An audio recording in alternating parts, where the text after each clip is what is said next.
So, welcome to, where are we, 18, so it must be Wednesday.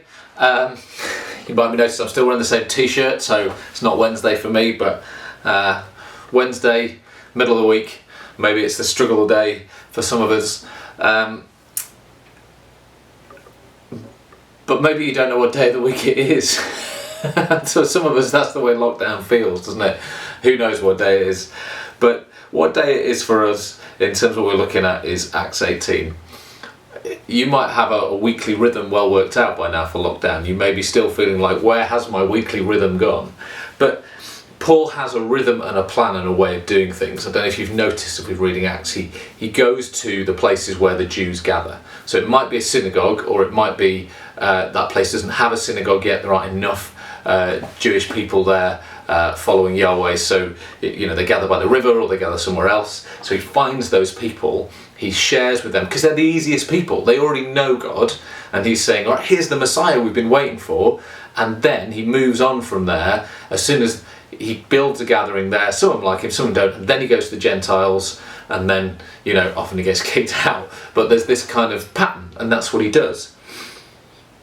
He's a man who goes and does the obvious thing, takes the easy choices. He goes for the people who are ready, and brilliant. So then what we see here though is he follows that pattern, and he gets some supporters, and blah blah blah, goes to the Gentiles. But then the Lord spoke to Paul. Don't be afraid, keep on speaking, don't be silent. I'm with you, no one's going to attack or harm you. I have many people in this city. And he stays for a year and a half. So he finds this city where he's not going to be kicked out. He's going to stay for a year and a half and build a church. And we have the 2 letters to the Corinthians as part of the New Testament, don't we? Interestingly, what happens is this word from God is backed up. He's taken to the courts again. You think it's all going to kick off like the other chapters, and this guy Gallio just goes, "Oh, shut up, not bothered. Go and sort yourselves out." So he stays for some time. And then we kind of have this bit at the end where it widens. We are hearing the story of Paul, and Luke is often travelling with Paul, and Paul is the key story. So we started in Jerusalem, we had a bit of Peter's story, and then we've moved into Paul's story.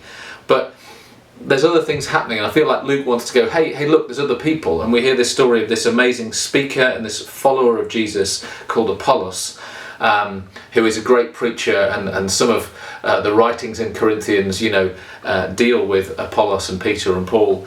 But yeah, this great speaker who's defending and speaking for Jesus only knows the baptism of John. And sometimes, well, what is that? Well, the baptism of John is that sense of, I've repented from my sins. And we were talking on Sunday about what the gospel is. He's repented from his sins, he turned away from his sins, from darkness to light, but without the indwelling power of the Holy Spirit to set that free.